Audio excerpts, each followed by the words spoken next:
वैशंपायन जी कहते हैं, जन्मेजय हस्तिनापुर से उपलब्ध पड़ाव में आकर भगवान श्री कृष्ण ने कौरवों के साथ जो बातें हुई थी वे सब पांडवों को सुना दी। श्री कृष्ण का कथन सुनकर धर्मराज युधिष्ठिर ने उनके सामने ही अपने भाइयों से कहा, कौरवों की सभा में जो कुछ हुआ वह सब तो तुमने सुन लिया और श्री कृष्ण ने जो बातें कही वह भी समझ ही ली होगी। अतः हमारी विजय के लिए यह 7 अक्षौहिणी सेना इकट्ठी हुई है। इसके साथ सेना अध्यक्ष हैं द्रुपद, विराट, धृष्टद्युम्न, शिखंडी, सात्यकी, चेकितान और भीमसेन। ये सभी वीर प्राणांत युद्ध करने वाले हैं। किंतु सहदेव, यह तो बताओ कि इन 7 का नेता कौन हो जो रणभूमि में भीष्म रूप अग्नि का सामना कर सके। सहदेव ने कहा, मेरे विचार से तो महाराज विराट इस पद के योग्य हैं।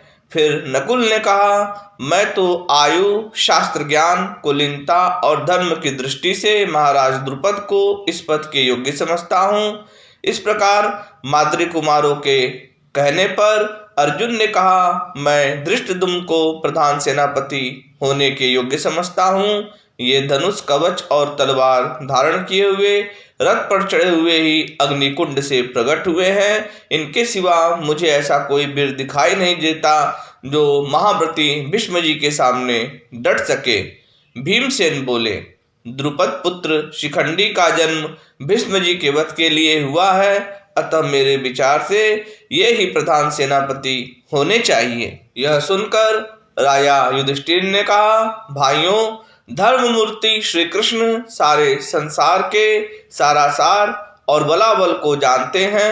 अतः जिसके लिए ये सम्मति दें उसी को सेनापति बनाया जाए, भले ही वह शस्त्र संचालन में कुशल हो अथवा न हो, तथा वृद्ध हो या युवा हो। हमारी जय या पराजय के कारण एकमात्र यही है, हमारे प्राण, राज्य, भाव, अभाव और सुख दुख इन्हीं पर अवलंबित है। ये ही सबके कर्ता धर्ता है और इन्हीं के अधीन सब कर्मों की सिद्धि होती है। धर्मराज युधिष्ठिर की यह बात सुनकर कमल नयन भगवान श्री कृष्ण ने अर्जुन की ओर देखते हुए कहा, महाराज, आपकी सेना के नेतृत्व के लिए जिन जिन वीरों के नाम लिए गए हैं इन सभी को मैं इस पद के योग्य मानता हूँ। ये सभी बड़े पराक्रमी योद्धा हैं और आपके शत्रुओं को युद्ध में परास्त कर सकते हैं, किंतु फिर भी मेरे विचार से धृष्टद्युम्न को ही प्रधान सेनापति बनाना उचित होगा। श्री कृष्ण के इस प्रकार कहने पर सभी पांडव बड़े प्रसन्न हुए।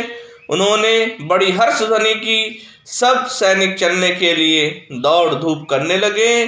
सब और युद्ध के लिए तैयार हो जाओ, यह शब्द गूंजने लगा। तदंतर राजा युधिष्ठिर ने एक चौरस मैदान में, जहां घास और ईंधन की अधिकता थी, अपनी सेना का पड़ाव डाला। शमशान, महर्षियों के आश्रम, तीर्थ और देव मंदिरों से दूर रहकर उन्होंने पवित्र और रमणीय भूमि में अपनी सेना को ठहराया। पांडवों को कुरुक्षेत्र में आया सुनकर उनसे मित्रता का भाव रखने वाले अनेकों राजा सेना और सवारियों के साथ उनके पास आने लगे। जय श्री कृष्ण।